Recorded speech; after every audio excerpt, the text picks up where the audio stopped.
ప్రకాష్ చేసిన అప్పుల డబ్బు వసూలు చేసుకోవడానికి లింగరాజు వచ్చి ప్రకాష్ని బెదిరించడంతో ప్రకాష్ ఇంతకాలం ఇంట్లో వాళ్ళందర్నీ పట్నంలో ఉద్యోగం చేస్తున్నానని చెప్పి మోసం చేశాడని అందరికీ అర్థమైంది. కాని ప్రకాష్ తండ్రి సోమయ్య ప్రకాష్ ఇంతకాలం తమని మోసం చేశాడని తెలిసి షాక్తో కింద పడిపోయాడు. సోమయ్యకేమైందని ఇంట్లో వాళ్ళంతా షాక్ అయ్యారు. అప్పుడు సూర్య సోమయ్య ముఖం మీద నీళ్లు చల్లాడు. సోమయ్య మెల్లగా కళ్ళు తెరిచి సూర్య వైపు చూశాడు. అమ్మా, నాన్న కళ్ళు తెరిచారు. నాన్న, మీరు బానే ఉన్నారుగా? సూర్య, నేను బానే ఉన్నాను. సూర్య, కొడుకంటే నీలా ఉండాలిరా. నీకు అండగా నిలబడనందుకు నన్ను క్షమించురా నాన్న. ఇల్లరికం వెళ్ళినందుకు నిన్ను పరాయివాణ్ణి చేశాం. కానీ ఈరోజు మన ఇల్లు రోడ్డున పడిపోతుందిరా. నీ తమ్ముడు మనల్ని ముంచేశాడురా సూర్య. మన కుటుంబం పరువు ఇక గంగలో కలిసిపోతుంది. అయ్యో నాన్న, నువ్వేం మాట్లాడకు. నీకేం కాదు. నీ పెద్ద కొడుకు బ్రతికే ఉన్నాడు నాన్న. నేను బతికుండగా మన కుటుంబానికి ఎలాంటి కష్టము రానివ్వను. ఆ లింగరాజు సంగతి నేను చూసుకుంటాను. నువ్వు ప్రశాంతంగా కాసేపు విశ్రాంతి తీసుకోనన్నా. సూర్య లేచి నిలబడి వాకిట్లో ఉన్న లింగరాజు వైపు కోపంగా చూశాడు. అతని కళ్లలో ఎన్నడూ లేని రౌద్రం ఆ రోజు కనిపించింది. ఎవడ్రా నువ్వు? నా తండ్రి పొలం జోలికి గాని ఇంటి జోలికి గాని వచ్చావో ఈ కాళ్ళు విరగ్గొడతాను. ఇప్పుడు చెప్పు, నా తమ్ముడు చేసిన అప్పెంత? లింగరాజు సూర్య గంభీరత్వం చూసి భయపడ్డాడు. కాని పైకి మాత్రం మేకపోతు గాంభీర్యం ప్రదర్శించాడు. నీ తమ్ముడు 50 లక్షల రూపాయలు ఇవ్వాలి నాకు. రేపు ఉదయానికల్లా మాకు డబ్బులు రాకపోతే ఇల్లు పొలం స్వాధీనం చేసుకుంటాం. కోర్టు నోటీసులు కూడా తీసుకొస్తాం. మాతో పెట్టుకుంటే మీ కుటుంబం రోడ్డున పడుతుంది. జాగ్రత్త. ఏ లింగరాజు, నీ నోటి దురుసుతనం ఇంకెవరి దగ్గరైనా చూపించుకో. గుర్తు పెట్టుకో, రేపుదయం 10 గంటలకల్లా నీ 50 లక్షల రూపాయల డీడీ నీ చేతికొస్తుంది. నా తమ్ముణ్ణి గాని నా తండ్రి భూమిని కాని తాకడానికి ప్రయత్నిస్తే చాలా తీవ్రంగా ఉంటుంది పరిణామం. ఇప్పుడే నీ మనుషుల్ని తీసుకుని కనుడి వెళ్ళిపో. సూర్య గంభీరమైన గొంతు చూసి భయపడి లింగరాజు అతని మనుషులతో కలిసి కారెక్కి వెళ్లిపోయాడు. వాకిలంతా నిశ్శబ్దం అలుముకుంది. ప్రకాష్ తలదించుకొని ఏడుస్తున్నాడు. సుందరమ్మ మంచం పక్కన కూర్చుని వెక్కి వెక్కి ఏడుస్తోంది. ఆమె కళ్లలో అపరాధ భావం, భయం స్పష్టంగా కనిపిస్తున్నాయి. సూర్య, 50 లక్షలంటే చిన్న మొత్తం కాదు కదరా. మన దగ్గర ఇప్పుడు రూపాయి కూడా లేదు. రేపొద్దున లింగరాజు వస్తే మన ఇల్లు పొలం అన్నీ పోతాయి కదరా. నా చిన్న కొడుకు జైలుకెళ్ళిపోతాడురా. నేనెవరితో చెప్పుకోనురా ఈ బాధ. నన్ను క్షమించురా సూర్య. నిన్నెన్నో మాటలు అన్నాను, కానీ ఈరోజు నువ్వే మాకు దిక్కయ్యావు. ఏం చెయ్యాలరా ఇప్పుడు? అమ్మా, నువ్వు అధైర్యపడకు. ఏదేమైనా నాన్నగారి ఆస్తిని, మన తాతల నాటి పొలాన్ని అమ్మనివ్వను. తమ్ముణ్ణి జైలుకెళ్ళనివ్వను. నేనొక కొడుకుగా నా బాధ్యత నెరవేరుస్తాను. అన్నయ్యా, నన్ను క్షమించన్నయ్యా. నిన్నెంతగానో అవమానించాను. నీ ఆస్తిని అత్యాశతో లాక్కున్నాను. కానీ ఈరోజు నన్ను కాపాడటానికి నువ్వే నిలబడ్డావు. నన్ను ఈ ఆపత్కాలం నుండి కాపాడన్నయ్యా. ప్రకాష్, నువ్వు నా తమ్ముడివిరా. ఎన్ని తప్పులు చేసినా నిన్ను రోడ్డున పడేయలేను. మనం ఒకే తల్లి కడుపున పుట్టాం. నీ కష్టమొస్తే చూస్తూ ఉండే హృదయం నాకు లేదు. నువ్వేడవకు. మనం ఎలాగోలా ఈ సమస్య నుండి బయటపడతాం. దేవుడు మనకి ఏదో ఒక దారి చూపిస్తాడు. కాని సూర్యకి తెలుసు, 50 లక్షలు ఒక్క రోజులో సంపాదించడం సార్థటం అసాధ్యమని. అతను తీవ్రమైన మానసిక సంఘర్షణలో పడ్డాడు. తన చేతిలో ఉన్న సొమ్ము చాలా తక్కువ. అప్పుడు రామయ్య ముందుకొచ్చి సూర్య భుజం మీద చెయ్యి వేశాడు. సూర్యబాబు, నా మాట విను. నువ్వు అధైర్యపడకు. నాకు నా 5 ఎకరాల పొలాన్ని బ్యాంకులో పెట్టి లోన్ తీసుకుందాం. రేపు ఉదయానికల్లా 50 లక్షలు సిద్ధమైపోతాయి. నా కూతురు శ్వేత కోసం అవమానాలన్నీ తట్టుకుని ఇల్లరికపు అల్లుడిగా ఉంటున్న నిన్ను, నీ కుటుంబాన్ని కాపాడుకోవటం నా బాధ్యత కాదా బాబు? అయ్యయ్యో వద్దంకుల్, దయచేసి అలాంటి పని చేయకండి. మీ పొలాన్ని తాకట్టు పెట్టడం ఏంటంకుల్? నేనే ముఖం పెట్టుకొని దాన్ని ఒప్పుకుంటాను? అది మీ శ్వేతాగీతల భవిష్యత్తు కోసం దాచుకుంది. నేను నా తమ్ముడు చేసిన అప్పుల కోసం మీ ఆస్తిని వాడుకోలేను. నన్ను క్షమించండి అంకుల్. నేను దీనికి ఒప్పుకునేదే లేదు. సూర్య గారు, మా నాన్న చెప్పింది వినండి. ఈ సమయంలో ఇంతకంటే గొప్ప ఆలోచన లేదు. మావయ్య గారి ప్రాణం, మీ కుటుంబ గౌరవం కంటే మాకు 5 ఎకరాల పొలం ఎక్కువ కాదు. మనమంతా ఒకటే కుటుంబం అయినప్పుడు మీ కష్టం మాది కాదా? దయచేసి కాదనకండి. గీత కన్నీళ్లతో అక్క శ్వేతని హత్తుకొని, అక్క, ఎంత గొప్ప మనసేనిది. మా ఇంట్లో వాళ్ళు నిన్ను బావను ఎంతగానో బాధ పెట్టారు. ఆస్తి కోసం ఎన్నో గొడవలు పడ్డారు. అయినా ఈరోజు మమ్మల్ని కాపాడటానికి మీరే ముందుకొచ్చారు. సుందరమ్మ ఈ దృశ్యం చూసి తట్టుకోలేకపోయింది. శ్వేత రామయ్యల త్యాగం చూసి ఆమె గుండె తరుక్కుపోయింది. తనేమో ఆస్తి కోసం పెద్ద కొడుకుని పరాయివాణ్ణి చేశానని, కానీ ఈరోజు ఆ పరాయి వాళ్లే తమని రోడ్డున పడకుండా కాపాడుతున్నారని ఆమెకు అర్థమైంది. రామయ్య గారు, నన్ను క్షమించండి. నేను చాలా పాపాత్మురాల్ని. ఆస్తి గర్వంతో, అహంకారంతో కళ్ళు మూసుకుపోయి మీ కూతుర్ని ఎన్నో మాటలన్నాను. నా చిన్న కొడుకే నాకు సర్వస్వం అనుకొని వాడేం చేసినా వెనకేసుకొచ్చాను. కానీ ఈరోజు మీరే లేకపోతే నా సంసారం రోడ్డున పడిపోయేది. నన్ను క్షమించండి రామయ్య గారు. శ్వేత తల్లి, నన్ను క్షమించమ్మా. రామయ్య సుందరమ్మను సముదాయిస్తూ, అయ్యయ్యో సుందరమ్మ గారు, అలా అంటారేంటి? మీరు పెద్దవాళ్ళు. బంధుత్వం అనేది ఇలాంటి కష్టకాలంలోనే కదా తెలిసేది. మన ఇద్దరి ఇళ్ళు పక్కపక్కనే ఉన్నాయి. మనం ఇప్పటికీ ఒక్కటే. ఇప్పుడు గతాన్ని గుర్తు చేసుకొని బాధపడే సమయం కాదండి. ముందు సమస్యని పరిష్కరిద్దాం. సూర్య, శ్వేత, రామయ్య ముగ్గురూ కలిసి ఆ రోజంతా కష్టపడి బ్యాంకు మేనేజర్తో మాట్లాడి రామయ్య పొలం పత్రాల మీద లోన్ అరేంజ్ చేశారు. సూర్య తను వ్యవసాయం ద్వారా దాచుకున్న కొద్దిపాటి సొమ్ము కూడా కలిపాడు. బ్యాంకు మేనేజర్ కూడా రామయ్య, సూర్యాల నమ్మకమైన ప్రవర్తన చూసి ప్రత్యేక శ్రద్ధతో లోన్ తొందరగా మంజూరు చేశాడు. మరుసటి రోజు ఉదయం 10 గంటలయింది. లింగరాజు తన మనుషులతో కలిసి సోమయ్య ఇంటికొచ్చాడు. ఏంటి ప్రకాషు, డబ్బు రెడీ అయ్యిందా? లేక పత్రాలు రాయడానికి లాయర్ని తీసుకురమ్మంటావా? సూర్య ముందుకొచ్చి లింగరాజు చేతిలో 50 లక్షల రూపాయల డీడీని పెట్టాడు. ఇదిగో నీ 50 లక్షల రూపాయల డీడీ. నా తమ్ముడు రాసిన పత్రాలన్నీ ఇప్పుడే ఇక్కడే ఇచ్చే. మా పొలం జోలికి గాని మా ఇంటి జోలికి గాని మళ్ళీ వస్తే ఊరుకునేది లేదు చెప్తున్నా. లింగరాజు డీడీ చూసుకుని పత్రాలన్నీ సూర్య చేతికిచ్చాడు. బాబు సూర్య, నీలాంటి అన్న దొరకటం మీ తమ్ముడి అదృష్టమయ్యా. ఇక మీదట మేమిటు వైపే రాము. మీ పొలం మీదే అని చెప్పి లింగరాజు వెళ్ళిపోయాడు. ప్రకాష్ ఆ పత్రాలు చూసి ఏడుస్తూ సూర్య కాళ్ల మీద పడ్డాడు. అన్నయ్యా, నన్ను క్షమించన్నయ్యా. నేనిక మీదట ఎలాంటి తప్పుడు పనులు చెయ్యను. ఈ 5 ఎకరాల పొలాన్ని నేనే సాగు చేస్తాను.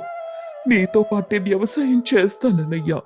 నాకు పట్నం ఉద్యోగాలొద్దు, ఆడంబరాలు అసలే వద్దు. మీ నీడలో ఒక మంచి తమ్ముడిగా బతుకుతాను. ప్రకాష్, నీకీ నిజం తెలిస్తే చాలరా. మన పొలమే మనకి దైవం. మనిద్దరం కలిసి ఈ 10 ఎకరాల పొలంలో బంగారం పండిద్దాం. తప్పులు సహజమేలే, కానీ వాటిని తెలుసుకొని మారటమే ముఖ్యం. సుందరమ్మ సూర్య దగ్గరికొచ్చింది. ఆమె కళ్లలో నీళ్లు ధారలుగా కారుతున్నాయి. సూర్యాబాబు, నా పెద్ద కొడుకువిరా నువ్వు. నిన్నిల్లరిక మల్లుడు అని వెటకారంగా మాట్లాడిన వాళ్ళందరి నోళ్లు మూతపడేలా చేసావు. నువ్విల్లరికం వెళ్లేసరికి నిన్ను తక్కువగా చూశాను. కాని ఇప్పుడు తెలుస్తుందిరా, నువ్వు మా ఇంటి పరువును నిలబెట్టావని. నువ్వు ఇల్లరికం వెళ్ళినా సరే మాకు కొడుకుగానే ఉన్నావు. ఇక నుండి ఈ ఇల్లు ఆ ఇల్లు వేరు కాదు.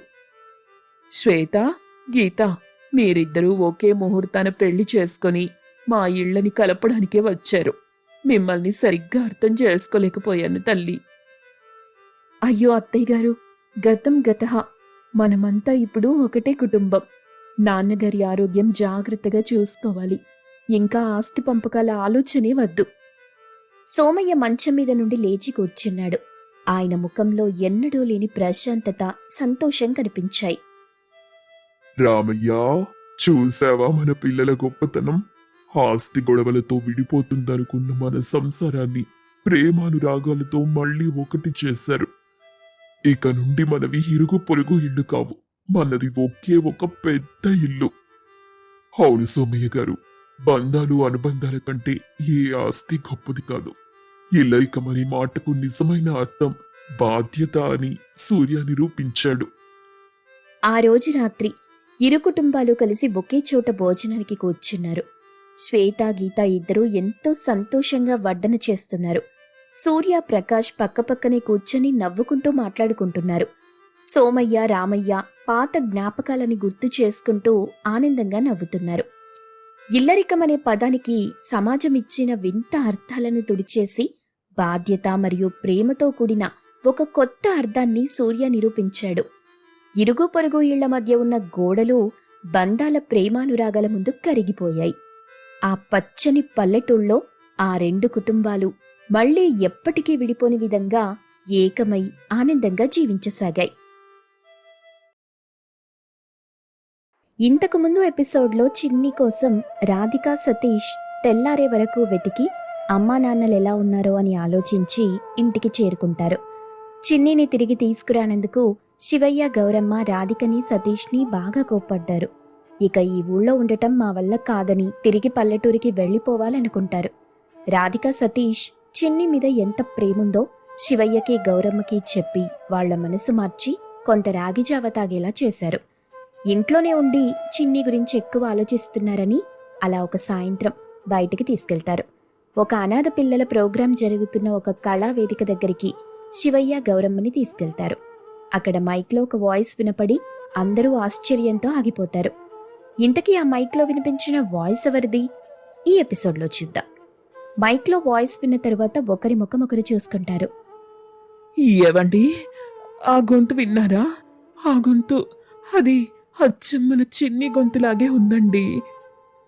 నిజమే గౌరీ, అది అచ్చంగా మన చిన్ని గొంతులాగే ఉంది. చిన్ని గొంతులా ఉండడం కాదు నాన్నా, అది మన చిన్ని గొంతే. మీరిక్కడే ఉండండి, నేను వెళ్ళి చూసొస్తాను అని సతీష్ అక్కడికెళ్లి చూడగా అక్కడ అల్లరి చేస్తూ అందరినీ నవ్విస్తూ చిన్ని కనిపిస్తుంది. వెంటనే చిన్ని దగ్గరికెళ్లిన సతీష్, అమ్మా చిన్ని, మళ్ళీ ఎన్ని నెలల తరువాత కనిపిస్తున్నావు? ఎక్కడికెళ్ళిపోయావు ఇన్ని రోజులు? అన్నయ్య, ఇన్నాళ్ళకి నా దగ్గరికి వచ్చావా? ఇన్ని రోజులు మీరందరూ కనిపించక ఎంత ఇచ్చానో తెలుసా? కానీ చిన్ని, ఇన్ని రోజులు ఎక్కడున్నావు? ఈ పిల్లలతో నువ్విక్కడుండడమేంటి? చిన్నితో సతీష్ మాట్లాడడం చూసిన అనాథాశ్రమం పెద్దలైన ఈశ్వరయ్య కవిత అక్కడికొచ్చారు. ఎవరు బాబు నువ్వు? ఈ పాపతో ఎందుకు మాట్లాడుతున్నావు? ఈ పాప నీకు తెలుసా?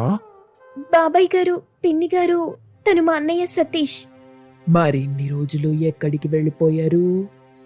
తని సిటీకి కొత్త. ఒకరోజు ఇంటి నుండి బయటకొచ్చి కనిపించకుండా పోయింది. మళ్ళీ ఇన్ని నెలల తరువాత ఇక్కడ చూశాను.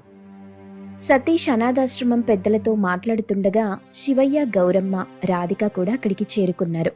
అమ్మా చిన్ని, నా బంగారు తల్లి, ఏమైపోయావమ్మా ఇన్ని రోజులు? నాన్న, అమ్మా, అక్క, మిమ్మల్ని మళ్ళీ చూస్తాననుకోలేదు. నన్ను కనిపెట్టడానికి ఇన్ని రోజులు పట్టిందా మీకు? ఇన్నాళ్లకు నా కూతురు నా దగ్గరికి చేరింది. నా కూతుర్ని చూసినందుకు చాలా ఆనందంగా ఉంది. ఇన్ని రోజులు ఏమైపోయావే? నీకోసం ఎంత ఏడ్చామో తెలుసా? ఇన్ని రోజులు ఎక్కడున్నావు అసలు? నువ్విక్కడికెలా చేరావు? వీళ్ళంతా ఎవరు? అసలేం జరిగింది? ఆ రోజు బాగా ఆకలేసిందని వెళ్ళి తినడానికి ఏదైనా తెచ్చుకుందాం అనుకున్నానా? కానీ అక్కడ నాకు నచ్చిన ఫుడ్ ఏం దొరకలేదు. ఎలాగైనా నచ్చింది తినాలని కొంచెం కొంచెంగా ముందుకొచ్చాను. తర్వాత ఇంటికి ఎలా చేరుకోవాలో అర్థం కాలేదు. అప్పుడు రోడ్డు మీద ఏడుస్తూ కూర్చుండిపోయాను. ఆ రోజు రాత్రి ఏడుస్తూ రోడ్డు మీద ఈ అమ్మాయి కనిపించింది. తననెంత అడిగినా తనెక్కడుండేదో చెప్పలేకపోయింది. అందుకని మాతో పాటే తీసుకొచ్చేశా. ఈ కొన్ని నెలలు మా ఆశ్రమంలోనే ఉంది. మీకు చాలా కృతజ్ఞతలండి. తన కోసం మేం వెతకని చోటే లేదు, కానీ ఎక్కడ కనిపించలేదు. మేమన్ని సోషల్ మీడియా ఛానల్స్లోనూ పేపర్స్లోనూ ప్రకటన వేయించాం. మరి మీకొక్కటి కూడా అందలేదా? మా అనాథాశ్రమంలో ఎటువంటి సోషల్ మీడియా యాక్టివిటీస్ అందుబాటులో ఉండవు బాబు. పర్యావరణాన్ని కాపాడటం కోసం ఇంకా పిల్లల ఆరోగ్యాన్ని దృష్టిలో పెట్టుకుని ఫోన్ని వాళ్ళకి దూరంగా ఉంచుతాం. అందుకే మీ ప్రకటన మాకు చేరలేదు. మీ రుణం మేమెలా తీర్చుకోవాలో అర్థం కావట్లేదండి. ఇన్నాళ్ళు మా చిన్నిని చాలా జాగ్రత్తగా చూసుకున్నందుకు మీకు ధన్యవాదాలు. మీకే మేం కృతజ్ఞతలు చెప్పాలండి. మీ పాప వచ్చాక ఈ అనాథాశ్రమం మొత్తం ఆనందంతో నిండిపోయింది. తన అల్లరితో, తన ఆటపాటలతో ఇక్కడి పిల్లలందరికీ తల్లి తండ్రి లేని లోటు గుర్తు రాకుండా చేసింది. ఈ రోజు ఇక్కడ ఈ పిల్లల ప్రోగ్రాం ఏర్పాటు చేయడానికి వచ్చిన వాళ్ళంతా ఇంత ఆనందంగా నవ్వడానికి కూడా కారణం తనే. తన మాటల వల్లే ఈ కార్యక్రమం ఇంత విజయవంతంగా సాగి ఈ అనాథ పిల్లలకి డొనేషన్ వచ్చేలా చేసింది. ఈ చిన్న వయసులోనే ఇంత పెద్ద సాయం మా ఆశ్రమానికి దక్కేలా చేసింది. ఇంత చలాకీ పిల్ల మీ కూతురు కావటం మీ అదృష్టం. తనెక్కడుంటే అక్కడ తన అల్లరితో అందరినీ నవ్విస్తూనే ఉంటుంది. మా చిన్ని ఇంత ఎదిగిపోయిందంటే మేమే నమ్మలేకపోతున్నాం. మీరు తనని అలా పొగుడుతుంటే తల్లిదండ్రులుగా మాకు చాలా సంతోషంగా ఉంది. నేను ఎప్పుడో చెప్పాను కదమ్మా, నా అల్లరి చూసి అక్క ఎంత తిట్టినా ఏదో ఓ రోజు నా అల్లరితోనే అందరినీ మెప్పిస్తానని. అక్క, ఇప్పటికైనా నా అల్లరి చూసి నన్ను కోప్పడటం మానేస్తావా? పిచ్చి చెల్లి, నీ మీద నాకు కోపమేంటే? నువ్వు చాలా మొండి పిల్లవి కదా. ఏది చెయ్యొద్దంటే అదే చేస్తావు. అందుకే నీకు కోపం ఎక్కువ తెప్పిస్తే బాగా అల్లరి చేస్తావని అలా అనేదాన్ని. అప్పుడు నీ అల్లరి నేను బాగా ఎంజాయ్ చేసేదాన్ని. నువ్వు చెప్పేది నిజమా అక్క? అయితే చూడు, ఇక ఇల్లంతా నా అల్లరితో నింపేస్తాను.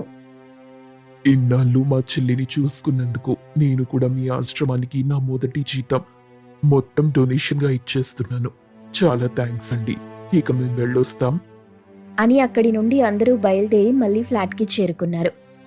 చిన్ని, ఇన్ని రోజులు మాకు దూరంగా అక్కడ ఎలా ఉండగలిగావే? పైగా నిన్న ఆశ్రమం వాళ్ళు ఇంతగా పొగుడుతున్నారు. మేమందరం నీకు గుర్తు రాలేదా?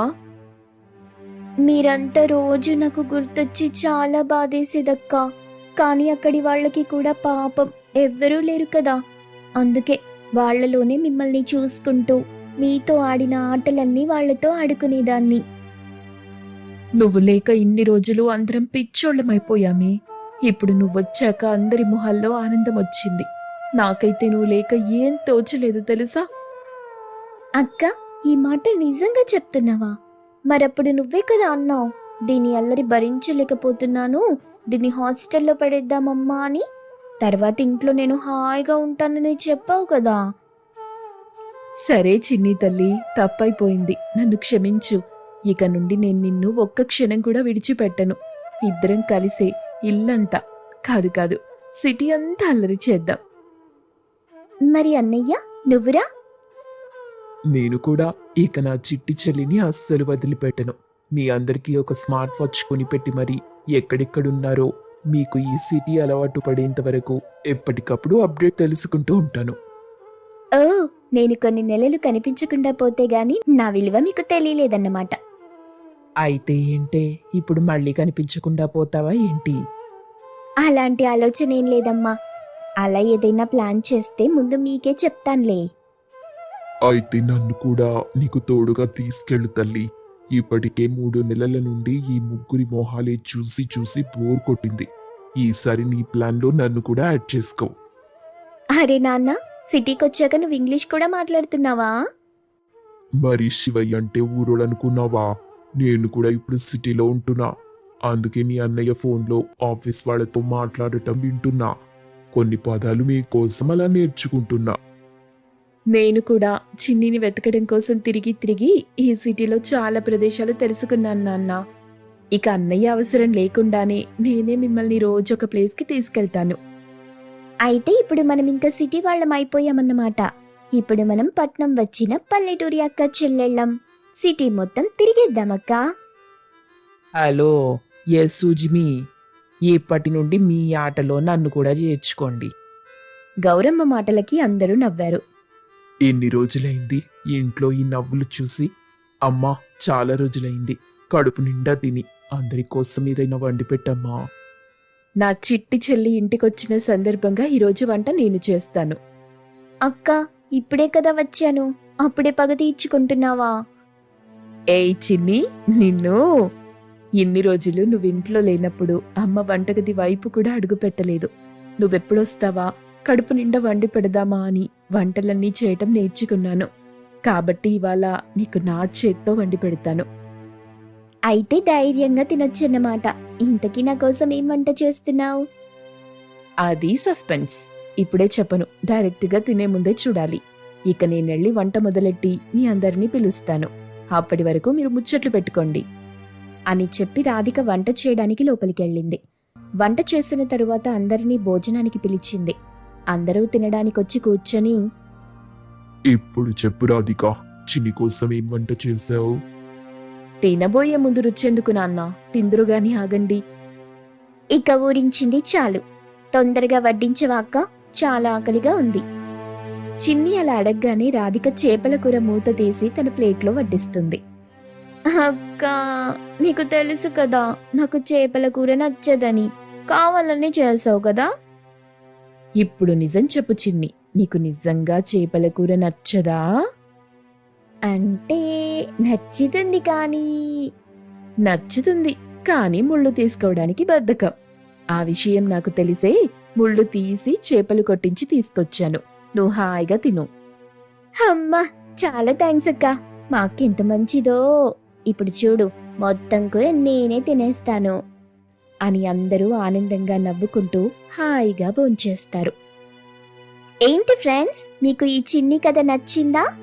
అయితే మీరు మా ఛానల్ని సబ్స్క్రైబ్ చేసుకోవాలి. లైక్ చేయండి, షేర్ చేయండి, కామెంట్ చేయండి. నేను చేపల కూర తినాలి. Bye bye.